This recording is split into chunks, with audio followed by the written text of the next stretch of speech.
favorites. It's like Australian Tool.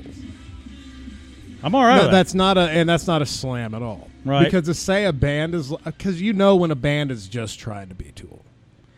And this band isn't just trying to be Tool. I feel like this is a sound that they've cultivated because it doesn't sound exact. You can tell Tool is a huge influence on them for sure. Sure. But that vocalist separates it. Yeah.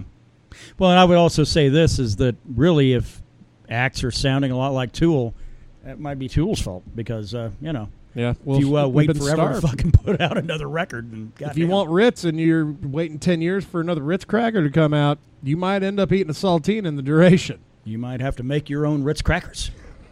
Well, and there's a lot of bands that did. Bands that have come and gone. Fucking like Richelieu, Yeah. I mean, Yeah, we learned just recently that they disbanded. Yeah, but that's what that band formed, put out two records, one record and an EP. Yeah, record and EP. And right. toured, and then broke up in the span of time that fucking Tool put out their last record, and before their next one comes out in August. Which that one was a little bit of a bummer. The fact that because I feel like they still had some traction. They had some shit left to give. I'm sure they're going to go off and do other things, but at the end of the day, What the fuck is this? I just got a text from my brother Daryl, who I was going to badmouth immediately and threaten to drive to Austin so we could whip his ass like the end of Jay and Silent Bob Strike Back. get some ramen. But he's down hanging out with Nita Strauss, Oh my God! and got this signed. Oh man! Nita Strauss signed Wow. it to Kevin and Brandon. Keep shredding, yeah. God damn! Oh God, we got to put that next to Miss Newmar. Yeah. Holy That'll go next to the Julie Newmar in this shit. house. It's That's awesome. That is fucking sick. Yeah, Thank man. you, Daryl. there we go. Wow. Glad I didn't immediately start talking shit. I know. Yeah, it's been funny. Like, you went down there and murdered him, and they gave me your belongings because you probably ended up offing yourself in the process as well. And I look at your phone. I was like, oh man, look at all these pictures and memory. The fuck? You didn't interrupt just because to be a dick. You actually got us something really cool. Yeah, no, that's pretty Wow. badass. God damn. Something Thank for the- you, Daryl. That is awesome. Something for the Mead Hall right there. God, I had so much fucking rage. Oh, about just getting Just hit. about the day. Yeah. About the week. And now that really helped kind of lift my spirits. Yeah, she's all right, man. Yeah. She was at WrestleMania. She did the entrance music. She did it live for one of these wrestlers as he was walking out. It was fucking really cool. Yeah. For those of you not in the know, she's the she's doing her own shit right now, but she's also the lead guitar player for Alice Cooper, which is that's not a bad gig It's if you fucking can find crazy, it. man. Yeah. That almost doesn't make sense. Well, she is clearly a well-refined guitar player. Oh yeah. Oh fuck yeah. But I guess that really just lends to the fact that some Alice Cooper jams are pretty intricate. Right. They have to be. Yeah. No, I mean, I'm the one that's familiar with Poison and School's Out, so Right. I'm pretty surface layer, I mean, you go back a long ways with Alice Cooper's shit, and it's not. The older you go, the less complicated it really is. Right. Like Feed My Frankenstein. It's fucking jam, but it's not. No, I'm talking about going back to I mean, there were fucking certainly a lot of great hooks, a lot of great riffs. Like $1 Billion Baby is fucking great, Right. But man, it's not overly complex. Sure. I mean, if you're trying to find a legend to follow on shredding on the guitar, Alice Cooper's not the first one that comes to mind, unless you look at the last couple of goddamn records in the live tour when Nita Strauss started touring with him and stuff. Gosh. No, she's a shredder, Yeah. man. Well, and the other thing too is that, and not exactly one of these celebrities that doesn't want to fucking deal with the public. She actually goes out of her way trying to empower other girls to fucking pick up lead guitar. well, yeah. I mean, people saying that women are poorly represented in metal, I think is horseshit. Well, I think it is true to a degree. I don't think it is anymore. Look at now, Arch Enemy, fucking Evanescence. Been around for years, but still. Yeah, but generally though, also the view is just like, hey, it's a chick. Why don't you? Why aren't you singing? Why are you trying to play guitar? Yeah. Gotta figure out what the fucking dog is in. Just God. By the way, folks, we are rocking this on a Wednesday. That might be why we sound like we're a little out of sorts. Dog, all right? Yeah, no. I had a mouse infiltrate like a week ago, and so both cat and dog have been losing their goddamn minds. The cat caught it one morning, but instead of actually killing it, he goes running off with it. This is like the early morning hours. This is like right around like 3:30 when my alarm goes off. Motherfucker comes running out, has something in his mouth. I saw it because I heard him making a racket in the bathtub. I was like, what the hell is that? Why is the cat making a racket in the bathtub at 3:20 in the morning? So I go and whip out my cell phone, turn on the flashlight. I see that bitch run by, and he's got something in his mouth. What? And it immediately occurred to me that I bet he caught a fucking mouse. Because I live in a part of New Mexico that's got nothing but fields around me, and fields bring fucking mice. Well, that's fact. So he comes running out, so I jump out and run in, chase him here into the kitchen. He gets under the table and hides with this thing still in his mouth. It's like, look, I'm not trying to take it away from you. I just want to make sure you killed it. That's all. And the fucking cat, he just gets bored with it and drops it. And the fucking mouse pops up and runs off and hides under my minibar. And then and he's gone. And then he's gone because those little fuckers run 90 miles an hour. Oh, yeah. And they're erratic as fuck. Yeah. I mean, good luck trying to catch them. Well, the thing is, the cat might suck at mousing, but I got a goddamn German fucking varmint dog, It's true. Who, what he lacks in speed, he makes up for in all his other senses and his ability to kill. And that's the whole thing. And if there's something in this house that he doesn't want to be here, it's just he can't get it out. He can't get it out of his head. Be it mouse or human. Yeah. Even had a cat infiltrate one time through my I forgot about water that. heater compartment one time. That drove him fucking just crazy. But oh well. He doesn't like change. He's set in his ways. Doesn't like invaders, and I dig that. I dig it until it's time to do a goddamn podcast. But yeah. Or when we're trying to fucking maybe make friends. Yeah. Well, when said friends, dog's like, go fuck yourself. And friends come over, and I mean, they know who they are. He likes Ruben a lot. That was the weird one. Yeah. Almost everybody else to a person that dog doesn't really care for. Yeah. You have to warm up to him. But Ruben's a cuddly Mexican man. That's and obviously then Miles the dog appreciates that. Brown recognizes Brown, man. But nonetheless, it's it's kind of weird. It's a Wednesday, so a little out of sorts. The thing is, I'm really trying to slide into Friday mode, and I can't because I got to go to work tomorrow. Yeah, you got to slide into like Thursday mode. Maybe. I don't know. Thursdays while we burn the earth, it's a little more meter than the rest of the weekend. Yeah. Wednesdays, you still have to be careful. Right. Which that's what we're all about here. Yeah, we're gonna be getting on the road again. You might be saying, well, why aren't you fuckers doing the podcast on the road? And frankly, the answer to that is money. We will go where the money is at. But if it's going for a good time, then there's no money required. But there's also going to be no podcast. So yeah. So we're doing it early, so that way we can go and have fun with the third of our trivium here. Yes. Hanging out with Brett. Yeah. Not only that, I mean, we had Brett at the Mead Hall. Yeah, November, right? Yeah, which is far more epic. I think it's like one of my favorite podcasts of 2018. Yeah, it was. I mean, it meant a lot on a lot of levels, because it was the first time in a long time that we had all been together. Right. And not only that, we all were together here. Right. At the spot where kind of it all began. Well, I guess technically it kind of began at his house. Right. Yeah, when he lived in town. But it culminated here.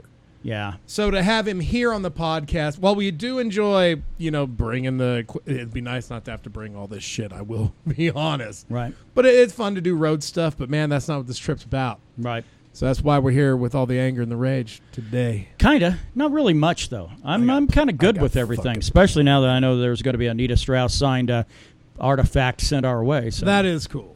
That is actually fucking shockingly cool. And I love that. I don't fucking like surprises. Right.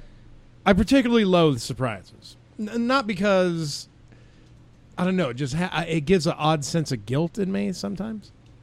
But that there, because I guess it's for a collective rather than just a surprise for me. Sure. So that's why it's pretty. God, that just blows me away. Who would have thought? There you go. So that's the shout out for the Austin. Daryl's single, right? Yeah. Fucking, he better do something. Unless this was at like a record store, then never mind. But if this was at like a bar, like Valhalla or something. Oh, it's actually it's like a meet and greet before a show. Oh, so yeah. Shit. Well, hey, I'm sure he probably got something signed for him. The fact that he was able to get something signed for us. Think she signed his pecs. I thought we're going. And that kind of the wouldn't that be kind of the same as like a lot of metal dudes signing titties? Yeah. Well, why the fuck not? Of course, that dude's got a shiny dome. I'd get that shit, Yeah, and but then go straight to a tattoo parlor. That's the thing, though. He won't be Bam Bam Bigelow. He is going to keep that thing pristine. Daryl keeps his shit in check. Yeah. I mean, he has a regiment. Dude has a regiment. Yeah. I wake up and run a comb through this shit, and I'm on my way. Saw a photograph of myself from like somebody like 20 feet behind me at this awards banquet I went to a couple weeks ago. Yeah. And noticing like the back of the crown of my head, I thought, I'm going to be rocking that same look here before long. So, well, it's the next logical step. I'm not going to be the goddamn Gallagher, right? Of the fucking eastern New Mexico. Well, you're not that funny. Well, I'm not. I'm certainly violent with a hammer, but yeah, that's like Popeye Doyle out of the goddamn. Oh shit! But yeah, it's I can foresee that being my future. The thing is, sure, me too. I can't do what my bro Daryl does though, and that's that he's clean shaven and quite a shiny dome on. That dude rocks upkeep. I would have to. I would have to go fucking. I'd have to get a beard going again. Oh, absolutely. Which I don't know. Did I mention that shit last week? Surely I did. Right. I had to go and shave the beard off because it's starting to get fucking just simply too stupidly hot around here. Of which 100 degrees on Friday. Oh wait, that's right. We'll be up in the mountains. Never mind. Yeah, Saturday night it's supposed to be like 40 something. Up there. Yeah, 40 something and raining. Well, that's I'm looking forward to dude, that. Well, that's what you got to do when you go to Colorado. You have to fucking dress for 4 seasons. Basically. I'm not dressed. I'm dressing for one, my own. Yeah, no, I'm soak that shit in. Literally, man. I mean, it's going to be 100 degrees in Portales, New Mexico on Friday, and I'm going to be packing a jacket for Colorado because it's you never know. I was up there as a child. My brother lived up in Littleton, Colorado, back when God, I don't remember if I was pre-14 or post-14. 14 because my dad died that year. Yeah, I think it was pre. And out screwing around the backyard. Yeah, I know it was pre. It was because he moved to Minnesota, like actually right before my dad died. But so I was probably 12. And out and around the backyard, and it went from being easily in the 80s, out there sweating and shit like that, had a sprinkler running through the sprinkler and everything else. Literally within an hour, it was fucking snowing. And that was like in May or some shit. Damn. Which had just snowed, by the way, up there like 2 weeks ago. So right. Well, yeah, it's certainly not weird, but I thought the weather change will be fucking nice. Yeah. I'm just looking forward to getting the fuck away from here for like a couple days. Well, and that's the thing, and I like where we're at, like where we live. like it too. It's fine. But in order to be able to continue appreciating where you live, you got to get the fuck out of it once in a while to have a perspective. Yeah, exactly.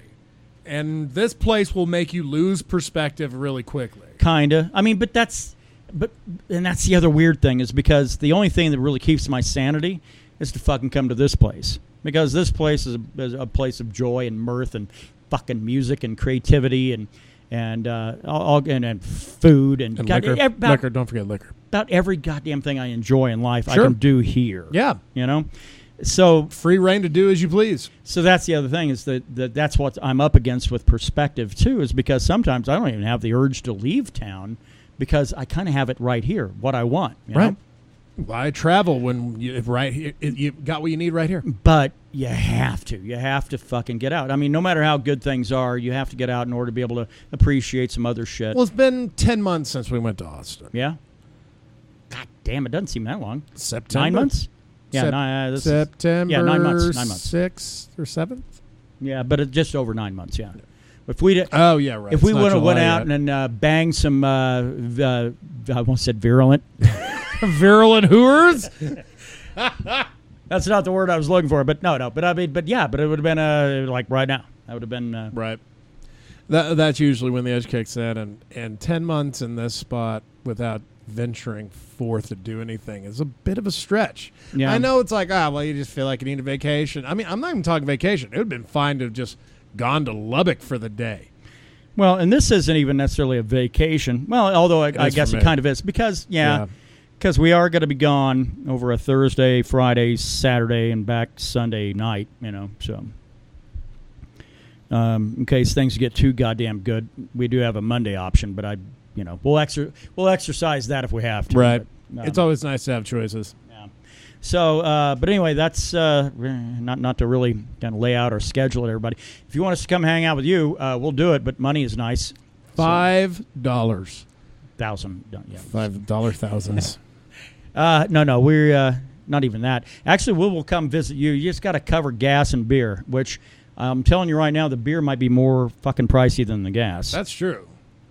We went to the drink, not just beer, drinks. We went to Austin.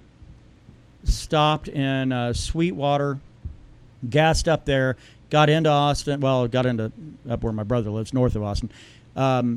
Fueled up there, fueled up again in Sweetwater, and then back home. But I still think we probably drank more than what the gasoline was because we went through a fuckload of beer and a bottle of rye and all kinds of mead as well, I think. Yeah. Right? Yeah. I bought the next day I bought an 18-pack and like a 6-pack mix-and-match. Yeah. Yeah, we put it away, but that's because we hammer down because we like to party. Fucking beat me to it. But so if you're wanting us around, probably a few hundred bucks. Yeah, and I mean our company is really priceless. Well, and on top of that, we can even do a package deal. If you throw us, I don't know, we'd have to figure it out, but we'll bring a couple of bottles of mead, all that fun shit. Speaking of which, and if we had one more tier, that's when we start bringing the banana hammocks. That's when I start throwing on the old Speedo. That's right. Might as well go full bore with this. It's like a really small feed sack for me. It's and a belt. A Crown Royal bag and a bit of rope. Just let them butt cheeks go free. It's the Mead, Metal, and MMA podcast. How you bastards doing this week? We... Speaking of which, to cut away before we get into some of our other fun nonsense, bottled batch one. When the hell did we do that? Sunday? Yeah. Yeah, that was Sunday. Yeah. Batch one being you'll have to forgive me. I've been up since yesterday. The batch one being our oldest and same recipe for our first batch ever. Yes, it is. I mean, really, as we've always said, it is the best mead for folks that have never had mead before. I would recommend that. Man, we had some friends over talking on Saturday about Boone Ratty and Viking's Blood and shit like that. I don't have a problem with commercial mead. Meads we've had. We're not just talking shit because we're just like, it's not our mead because ours is the best. The biggest problem I have with commercial mead, you pointed it out. Yeah, it's honeyback like a motherfucker. Because everybody expects, this is a honey alcohol. It better taste like honey.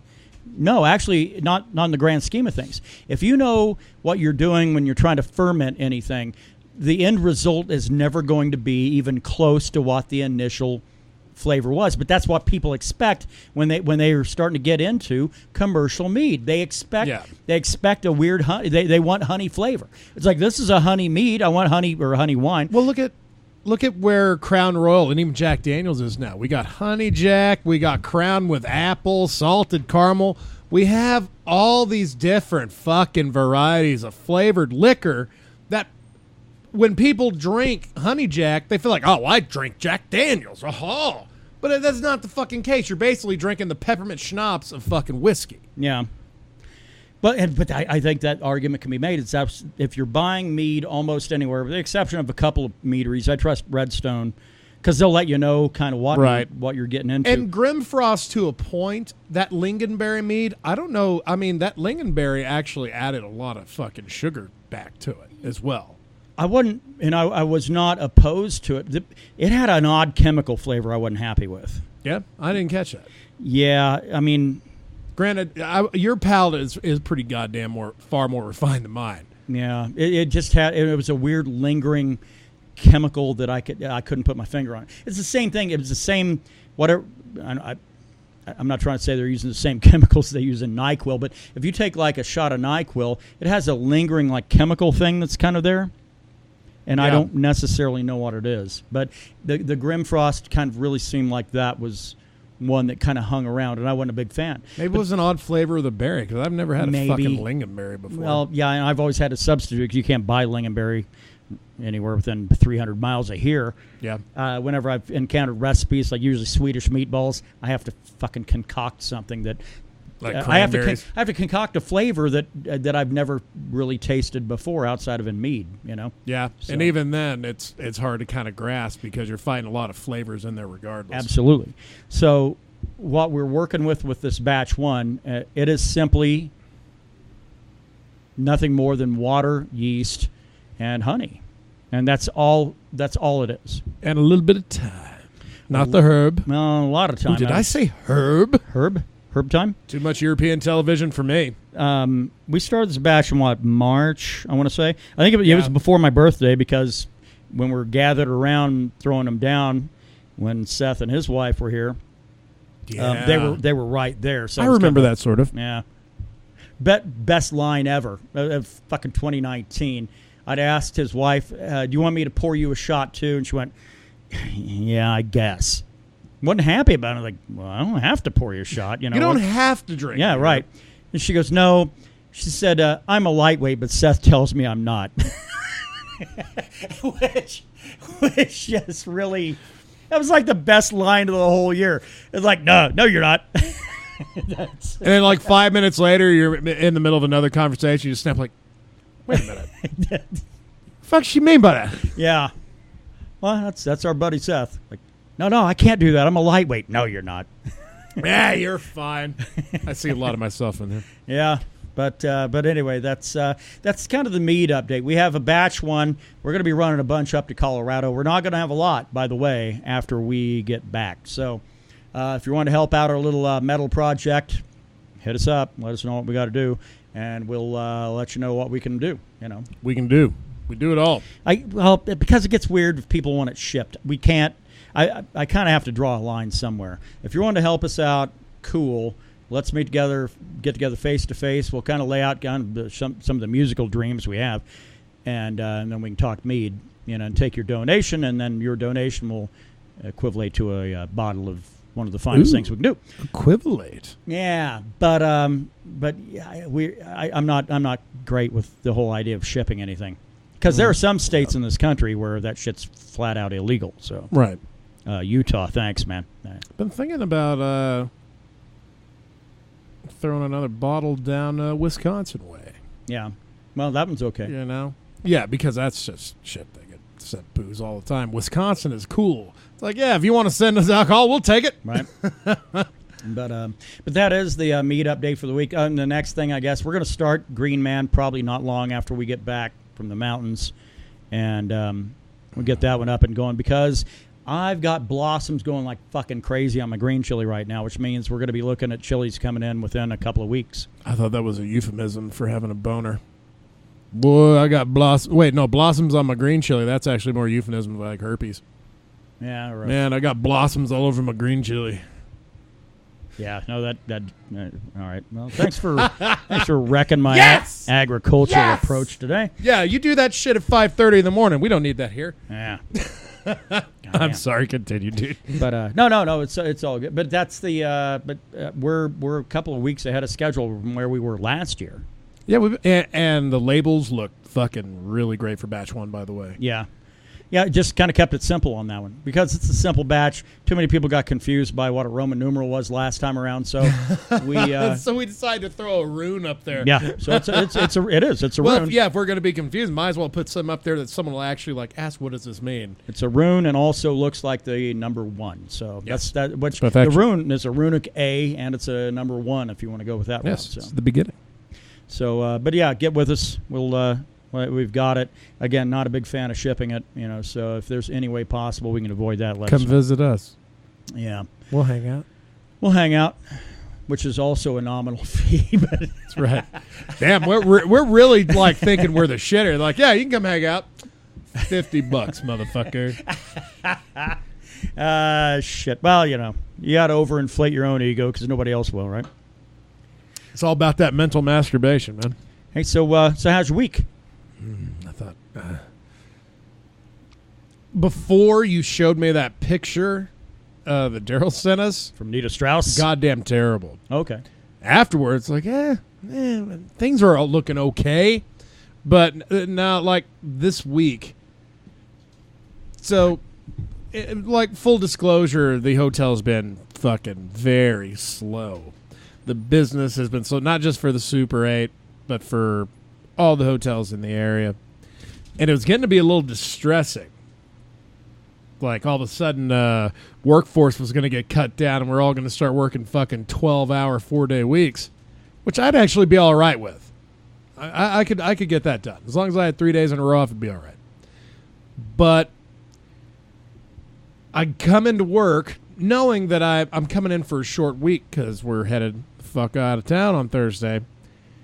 And I can't find a goddamn parking space, which distresses me because I know the parking lot that we have because I watch that motherfucker 8 hours a day. And I like to park where I know there's a camera, at the bare minimum, at least where I know I can see my vehicle. And that spot was not available.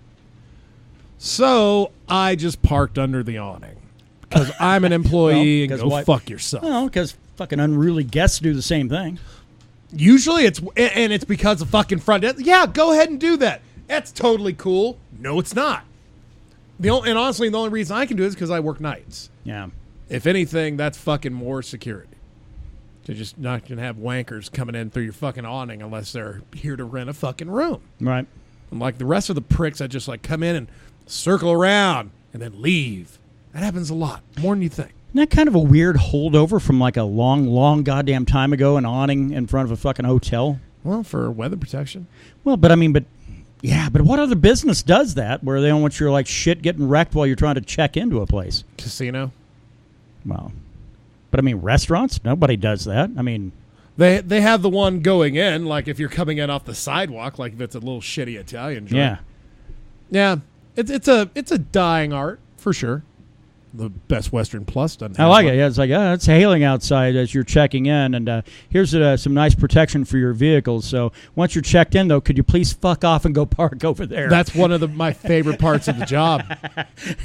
Is that inevitable question? So, yeah, would it be all right if I parked my vehicle? And as soon as I say, I'm like, look, you've seen the parking lot. Every vehicle in that parking lot's at risk for hail damage, including mine, which is not true. Because as soon as you go park yours, my ass is going over there. Yeah. So that's the thing. It's like, if I let you do it, I have to be able to let everybody do it. Sure. And I can't. Yeah, it's because it's one. What do you hold about? What's four? so fucking special about your 1974 fucking Silverado? Sure. Nothing. Right. Nothing. It probably doesn't even have insurance anyway. That's why you want to park it there, because whatever happens to it, you can't fucking fix it. Yeah. So anyway, yeah, we're fucking packed. Which, well, yeah, because it's New Mexico Association of Counties is been hosted by the city of Clovis, which this area can do some pretty interesting things when it involves thousands of people, but it does create a drain on every hotel in Clovis and Portales. yeah, when you're a hotel that's primarily filled by people that are working, you piss people off. Right. And if you have a workforce of idiots, it's even worse. So there was, this was fucking last night into this morning. I had to work 10 hours today. Ooh. I was doing it as a favor for my boss because she is pregnant now. Going to have a little one on the way with her hubby. I see this will pose no problems to your working schedule moving forward. Well, I don't fucking plan on being there in the next 9 months. I plan on being at a different place at that point. A different hotel, but not that one. Is that goddamn industry actually really profitable? It can be, if you know how to fucking keep people happy. Yeah, because I mean, all the places over in Lubbock, the standard rate is $125 a night. That's standard. Yeah. Motel 6, you might be able to get it down just under $100, but I mean, damn, and they're a fucking place that usually has their rates on their fucking billboard as you're driving down the interstate. But that's the thing. I think it's an industry nod, wink, wink agreement to bend everybody over for a certain rate. You know. Well, yes and no. I mean, yes, because you want to make as much money as you possibly can versus what it costs to get that room ready for and what you got to pay everybody. Well, fuck, if you want to stay actually in a really like Embassy Suites in Lubbock, it's going to be $180 a night. I mean, that's high dollar shit. But yet you come over here, the Holiday Inn Express, about $120, $140? Yeah. A little on the higher end when things are busy. Like if they only have, that's the thing. If you go to a hotel and they only have like 5 rooms left, your ass ain't saving any money. Right. Because clearly something's going on. Well, and a hotel wants to sell out. Don't get me wrong. That's why I'm saying they want to bend you over. But like if you come to my hotel and it's midnight and I got 1 room left, I'm going to get you in that motherfucker. Yeah. Because a sellout's far more important than me selling you that room for $120. Right. Which is probably what it would be. But because I know how low I can go and still make a profit on selling a room. Now, I've just always been kind of curious about that because it is based on basically occupancy, right? Sure. Yeah. It looks better on your resume to sell 45 rooms at $80 a pop versus half that at $150. Wow. They want you to be consistently booked. That's all they want. If you're selling rooms at $60 a night, and is part of that also because the internet shit, Expedia and which are Travelocity. That's all. Those fucking reservations suck. But we also have something called corporate lodging, which is like BNSF, Slumber J was what they're called, I think, in the biz. They have contracts with us that anytime the workers come to town, they have a flat rate no matter what, as long as we have the rooms available. And they don't need to bring a credit card or anything. We bill the lodging people. Right. So we have several contracts with a lot of people. So we have a huge turnover rate. But it's when you get a mix of everybody. Those entitled bastards from out of town versus people here just fucking working from 5 a.m. to 5 p.m. and just want to be able to come back to the hotel and go to bed. Right.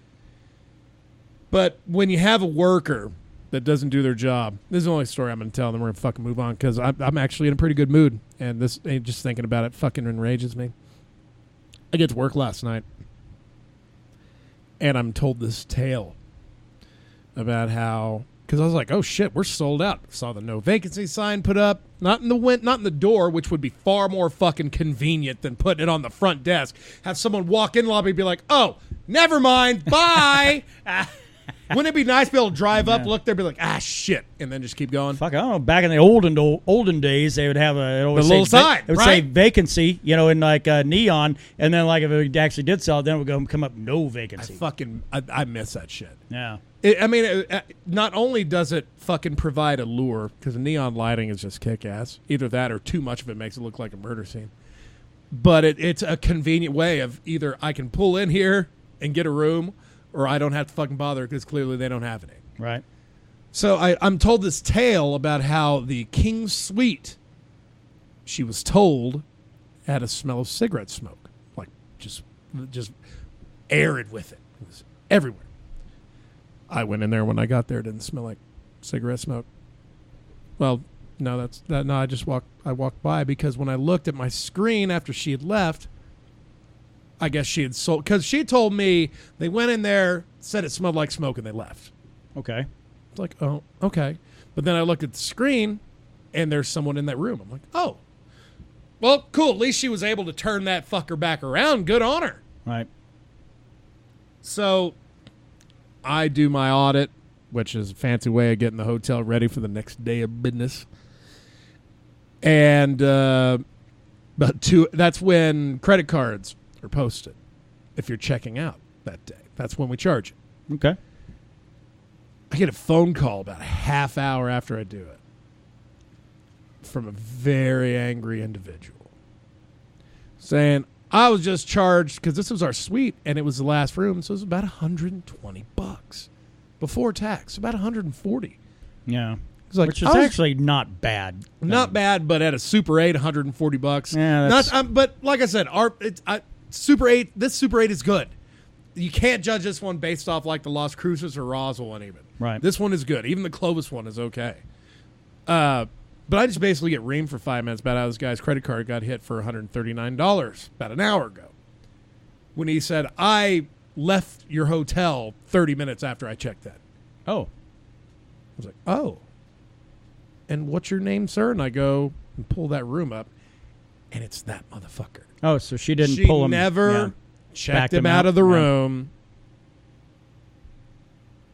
and I had to wear it because you can't throw anybody. That's just a rule. No, you can't say, oh, I'm sorry. My boss did that. Sorry. Yeah, you can't. I mean, that's like a cardinal fucking sin, is pinning the blame on who it actually fucking was. Yep. But the good thing is you get to deal with that yourself. With the public, you can't lay it on fucking people you work with. You can't.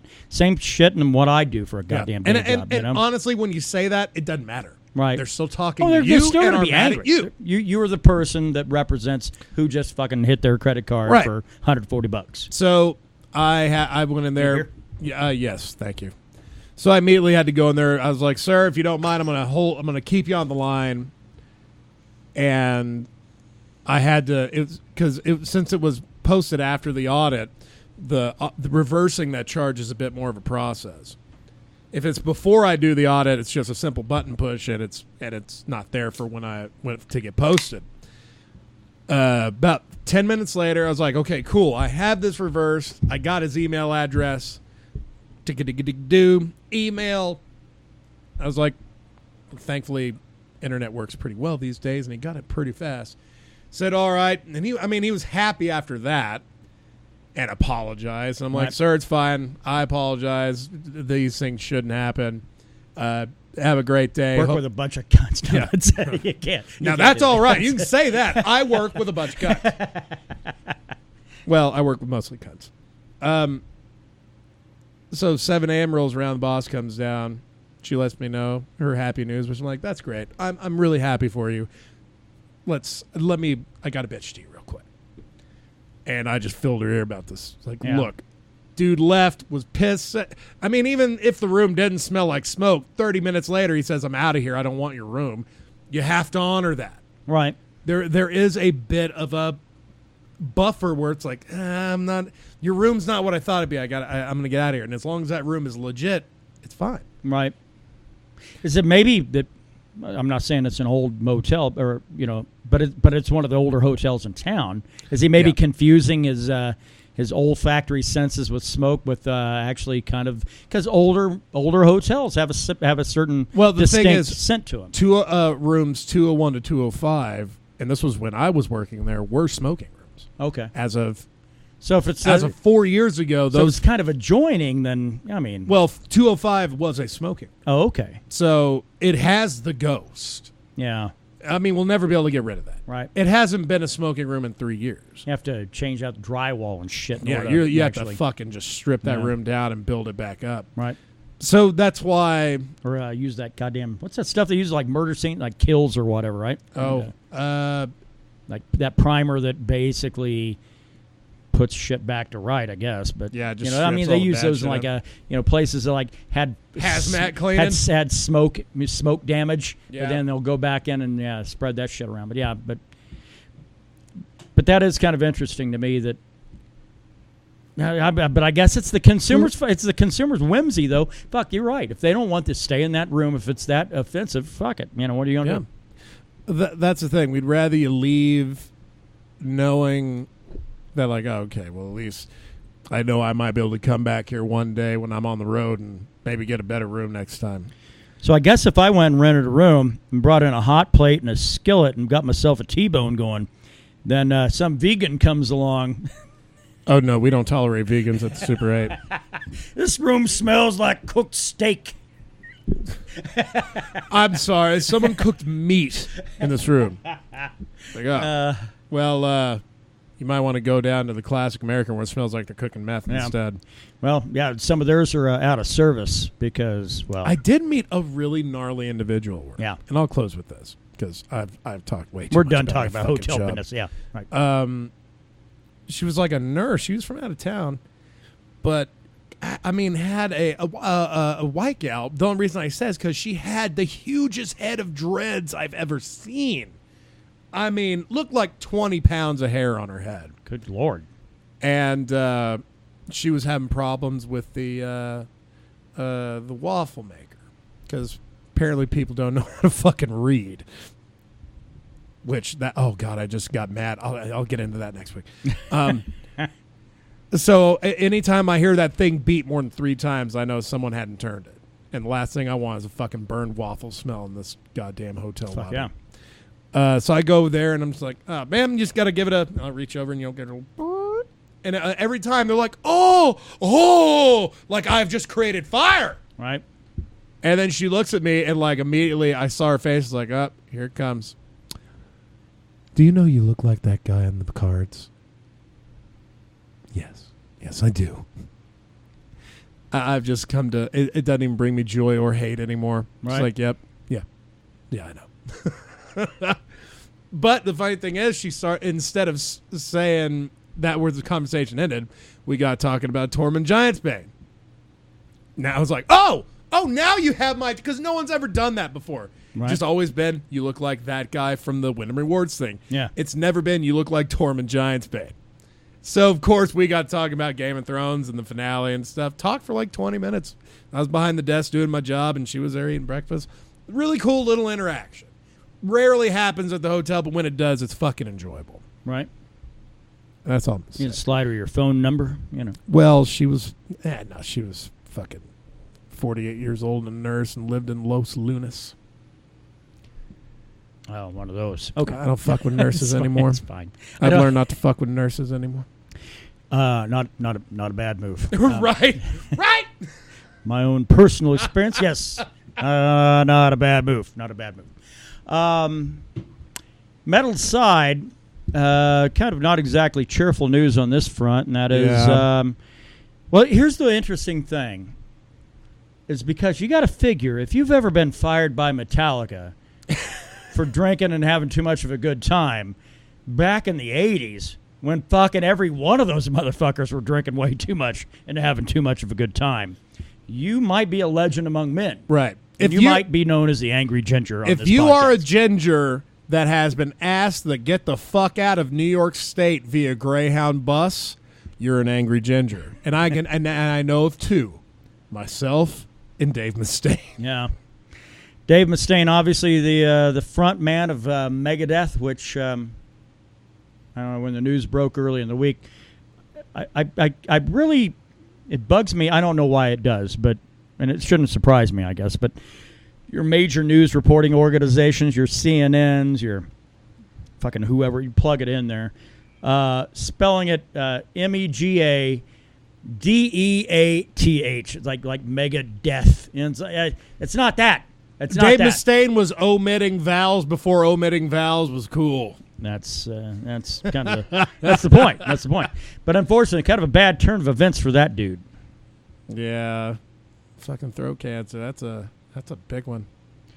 And I thought, man, well, I mean, usually if you can make it to your 50s and you're like a metal legend, you're probably going to live to like 90 or 100, maybe, or older. I don't know. I don't know what the trajectory is for Keith Richards right now. And not that the Rolling Stones are but metal has Keith Richards ever been thwarted with a cancer diagnosis? Nah. So that's the whole thing. This is kind of a like. He's had what Keith Richards illnesses have we heard about? None. He's going to live forever. I think he's a fucking mutant, probably actually. Probably alien. Yeah, maybe. We're going to meet that AI construct. I mean, clearly they all died. Lemmy died.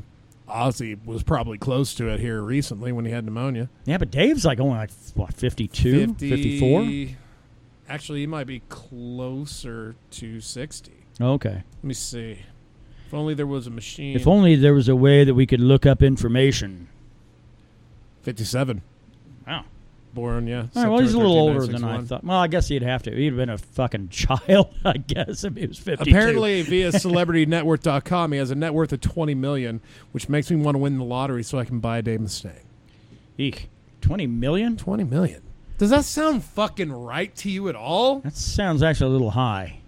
I figure it sounds actually a little low. For as many dicks as he has in the irons. I mean, not dicks. Many dicks in the fires, yeah. It sounds. The only reason it sounds a little high to me is because generally these fucking people don't manage their money well, Yeah. and a lot of it's paper. A lot of it's paper money. You know, Yeah. it's like, well, he has this and it's worth this, and he has that and it's worth this. Yeah, well, what's he actually got as far as holdings go? But I mean, that's Right. Well, that's kind of a little morbid since we're talking about the fact that he only has cancer, not that he died. Right. Yeah. Let's not fucking. Let's see. What was the Alice in Chains lyric? Don't plan your funeral before the body dies. Right. But I mean, throat cancer at a late stage. Fuck, man. If Alex Trebek can fucking beat pancreatic cancer stage 4. He hadn't beat it. I mean, that's the thing. That Oh. dude's getting treated for it. I mean, I heard words like miraculous being thrown around. That's why I was like, maybe the Canadian man will make it. maybe. I don't know. But yeah, it's a. I mean, I think it's a bummer. I know we talk shit about Dave Mustaine, but I fucking really like Megadeth. When it comes down to it, okay, well, I already know how you'd fucking answer, so I can't really put it that way. Well, go ahead. At least I'll know it. At least I'll know the right answer. Okay. If we were to rank like basically some of the biggest metal bands of the 80s, Motley Crue. Wait, you said metal. Yeah, well. Motley Crue, Metallica, Megadeth, Slayer, Queensryche. I wouldn't put Slayer on there. If you're putting Slayer on there, you better put fucking Anthrax on there too. Yeah, but there was a defining moment before Anthrax actually came along in like about 87. Well, as soon as Anthrax crossovered with Public Enemy, that was it. Yeah, but that was like 89, 90. So that's why I'm kind of, there's a delineating period in my life that actually that kind of makes sense. Does that mean we can count Alice in Chains as an 80s band since they started in 87? I'm going with the 5. And in terms of the 5, probably the biggest has clearly got to be Metallica out of those 5. But really they didn't even get big until Black Album came out. I mean, they were growing, getting bigger, but Black Album is where it all blew up. Right. I like your addition to Queensryche there. Yeah. I like that. I would agree with the Queensryche thing. They were fucking huge. Right. But I mean, would you have Megadeth probably a solid number 2 right behind Metallica probably? Or would you put Queensryche right there? Out of the 5 listed. Out of those, I'd put Metallica number 1, Megadeth number 2, Queensryche at number 3. Let's see, you had Slayer and Motley Crue. Slayer number 4 and Motley Crue number 5. Yeah. No, because by the late 80s, I mein, that was the thing. The problem actually, and I was reading an article that might have been on Guitar Player, I think, one of these, but they listed it and kind of what the problem was of why metal was slain by grunge, and a lot of it came down to the bullshit that Motley Crue was doing, and not necessarily the things that would follow. Glam had run its course with the other 4, and when Glam died, Motley Crue wasn't even really doing that shit anymore. That was the thing, but they suffered the same fate because of the fate that befell metal at that time. Because everybody then suddenly started wanting a wonderful romantic power ballad on every album. And Poison, you can blame Poison for that shit, I think. But, and Winger. Yeah, well. And the Cherry Pie Cuts. Almost fucking every you metal can band. Blame by the late 80s, if you were a glam metal band, by God, you better have a crazy romantic goddamn song. That I was about to rattle off fucking 10 names that could be blamed. I remember yesterday. But and they all have either the word great or the name white or the name snake in it. Well, those were problematic, right? Oh, absolutely. You know? Fucking Whitesnake probably puked a lot of bad shit that probably, if it had not been for them, metal might have sustained for another few years into the 90s. Yeah. At least that side of metal, anyway. But thankfully, with hair metal dying when it did, it's now cool again. Yeah. I mean, we're getting, like, Bret Michaels is still fucking touring. Somehow. Why? Didn't you think that dude would have died of AIDS before 2000 even rolled around? Wouldn't you think? Nah, man, he had Pamela Anderson. He didn't have no reason to go be banging bitches on the road. Well, was that the 80s or the 90s? I don't know, but they didn't they share like fucking hepatitis? Oh yeah. I thought that was her and Tommy Lee. Oh, that's right. But I mean, I'm assuming, you know. Well, I'm sure they shared something else. If you're sharing a hovel like her vagina, it certainly wasn't a Frosty from Wendy's. That's for sure. Which, by the way, I might as well go ahead and mention this again in the metal portion. Fucking getting a signed Nita Strauss photo in the mail. Yeah. Thanks, Daryl. Love you, man. That's going to go in a place of honor right here at the Mead Hall. Right under the arrowheads and right next to the original Catwoman. That is starting to be a pretty good wall of honor over there. Yeah. We'll have to christen it as such to this day. I want to get somebody semi-famous and get her to put her boobs into some paint and then lean up against the wall and then sign it. That's what I want. You just called tits boobs. Boobs. but I really Great New York boobs. BEWBS. Boobs. Oh shit. Oh, I can't wait to see that picture. I mean, I've already seen it, but I want to That's always the fun way. Well, you can also spell titties TIDDIES to let people know you're whimsical. Yeah. Or end it with an AYS. Today's. Yeah, maybe. That might be time limited, but I don't know. That's true. Yeah. So on to the MMA. There were no fights last week, so we're good. No, I mean, God, the funny thing is this weekend is actually pretty full. This weekend, yeah, but... I mean, really, because I know there is a UFC card. I haven't really looked because I think it's one of those oddly timed ones. That bare knuckle fighting pay-per-view with Artem Lobov and Paulie Malignagni. That's this weekend. The Bellator fight with Gegard and fucking Lovato Jr. is this weekend. Yeah, There's actually some shit going down. I hate to say it, Bellator might actually have the crown jewel of this weekend. Right. Because really, because Ricky, right? Ricky Lovato? Yeah. No, that's the road guy here. Billy Lovato Jr. No, but Rafael, yeah. Because it's not Rafael. That's true. It's Rafael because the fact that he's not from down in the little booger eating country. Dude's a cracker, isn't he? Yeah, he's an American, yeah. But Rafael Lovato Jr. And this is a guy that got into mixed martial arts in his fucking 30s because after owning motherfuckers forever, like with Taekwondo and all kinds of other combat sports, he kind of rolled into like, and I might have that backwards. He might have actually been a BJJ guy that rolled into striking. I'm not sure. But nonetheless, though, he got a late start by adding a lot of other combat sports all under kind of one particular skill set, and the guy has been pretty unbeatable.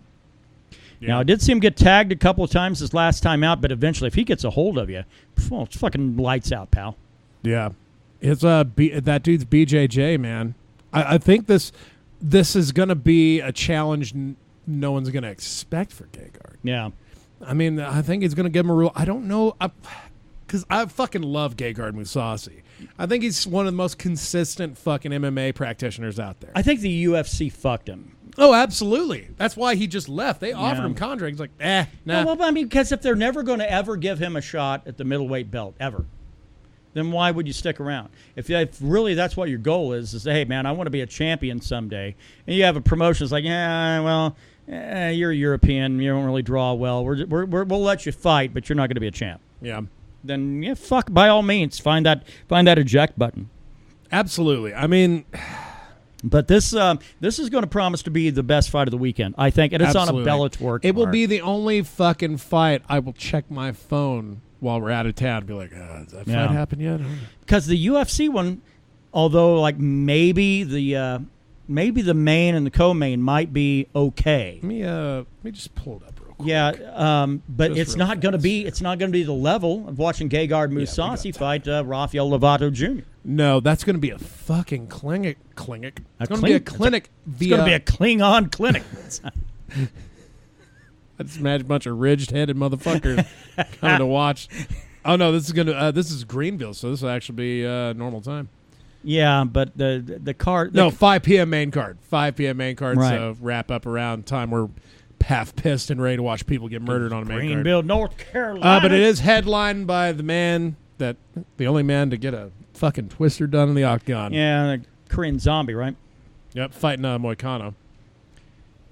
Which, man, Korean Zombie got tagged last time. A 1 in a million shot. And fucking 1 second left in a round in a fight, he was winning on the judges' scorecard. Yeah. And gets that rare 6-12 standing elbow. Yeah. I mean, when the fuck is that ever going to happen again? Uh-huh. That's why I don't think it damaged him too bad. He was just a victim of bad luck. Yeah, but it also answered the question for me. It's like, what if you get knocked out right before the bell rings? Well, because apparently if you can't make it to your corner, the fight's over. Oh, yeah. Oh, yeah, absolutely. If you're fucking face planted and it was before the bell, yeah, you're done. You have to be able to make it back to your corner, and then you're good. But he wasn't going anywhere.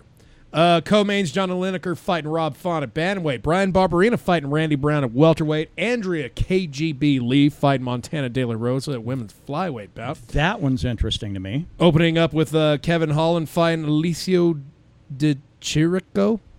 Yeah. Sounds But that's the problem. That's the UFC card. I'm going to go throw the goddamn dog out. It's all right. I got breaking news here. I got breaking MMA news. Henry Cejudo on his shoulder? No, thankfully, it has nothing to do with that cucksucker. UFC has an event August 10th in Uruguay.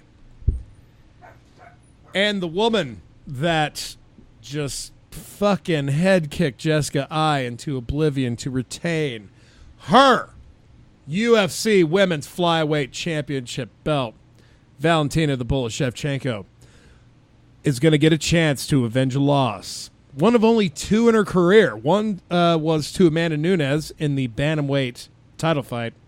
The other was to Liz Carmouche in 2010. And now we're going to get to see that fight again, only this time it's 2019, and Shevchenko is a fucking murderer. Now, I'll never slight Liz Carmouche. She helped Ronda Rousey start the women's revolution. I dig it. I loved her role in the Texas Chainsaw Massacre. Oh, wait, nope. That was the other Leatherface. I'm sorry. Well, look, just if you're going to be out in the sun, just be sure to fucking put sunscreen on. Shevchenko's pasty and true. Yeah. This is going to be a massacre. You thought Jessica Ai was bad? I think Liz Carmouche might. This will be her retirement fight. This is going to be worse than the Ronda Rousey fight. Oh, fuck and yeah. even that was pretty bad. But Ronda Rousey would submit people. Armbar done. Arm bars, usually done. A lot of submission moves. Unless your name's Betch Koea, then you're getting knocked the fuck out. Shevchenko doesn't play that game. No.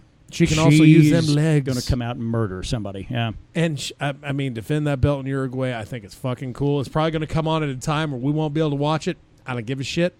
Maybe. No. I think it might be at a reasonable time. I mean, Uruguay is in they're one time zone ahead of the Eastern time zone. So I mean, it's not going to be like a so it's a 3-hour bump. Yeah. Okay. Yeah. So I mean, we'll probably catch that shit like main card 5. Main card will wrap up when we're used to it starting. Kind Right. of like this one and coming up this weekend. When's that one scheduled? Main card starts at 5. No, this one August 10th. August 10th. That's Daryl's birthday. All right. It's a week before Corrosion Conformity, too. Yeah. God, August is shaping up to be a pretty good month. Do we deserve any of this? We deserve it all. I hope so. All of it. I hope so. I think we should get the fucking picks. Let's get to the picks for the week. Let's go ahead and get to let's see. What do you usually do? Drinking. By the way, I will point out the podcast is brought to you by Echoes of Ancients Mead, not the metal side yet. But nonetheless, though, if you want to donate to the band, make sure you get a hold of us. You can find us pretty much through comments right here onto the old YouTube channel you're listening to right now. And we'll be happy to put some high-quality mead right in your little hands for a donation for our metal efforts. Because we will enjoy it. We need to get a delay pedal going, and we also need a mimic pedal, but that's neither here nor there. So on to the picks for what I'm drinking today. It's going to be a travesty. It's going to be a travesty. It's going to be the traditional Budweiser, and maybe travesty is actually the Bullet Rye quite low. Yeah, there's enough in there for 2 sips, and we got Mickey's. Yeah, which I'm going to go like a fucking Budweiser Bullet Mickey fucking brass monkey. Yeah. If only we had Oh, OJ. goddamn, really? Oh, that sounds like something that'd immediately give you a headache, wouldn't it? It does, but I think I'll just stick to Budweiser and beer. charge on, Warrior, charge on. What I do? What are you jamming, sir? Elder, kind of. I don't want too many people listening to shit that I really kind of dig, but Elder's Reflection of the Fucking Floating hipster. World. No, it's just because I don't want them getting too.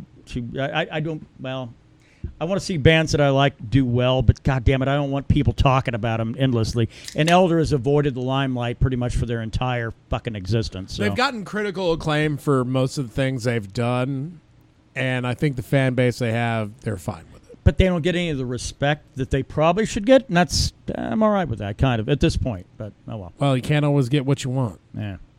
I'm going to be fucking... Hopefully it's some stranger in Denver this weekend.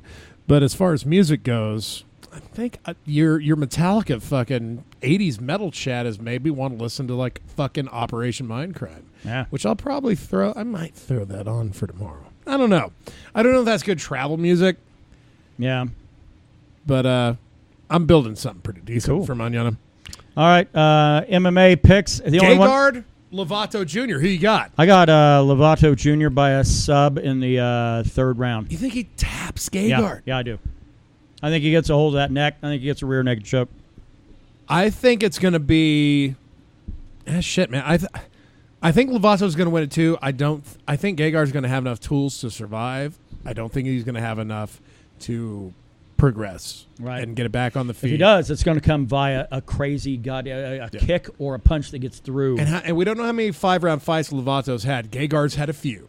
Yeah. So Lovato, if it goes in later rounds, that dude finishes him fast. Yeah. Yeah. But I do like Lovato's chances. I do think it's going to be one of the better Bellator fights.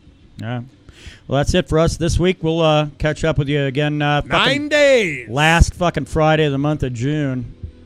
Again, thanks to Daryl for the cool shit coming our way. Oh shit! And hey, best to the Angry Ginger himself, Dave Mustaine. I love this riff. Yeah. I don't care if we get popped. I'm gonna let it play for fucking Dave. See you assholes next week. It's only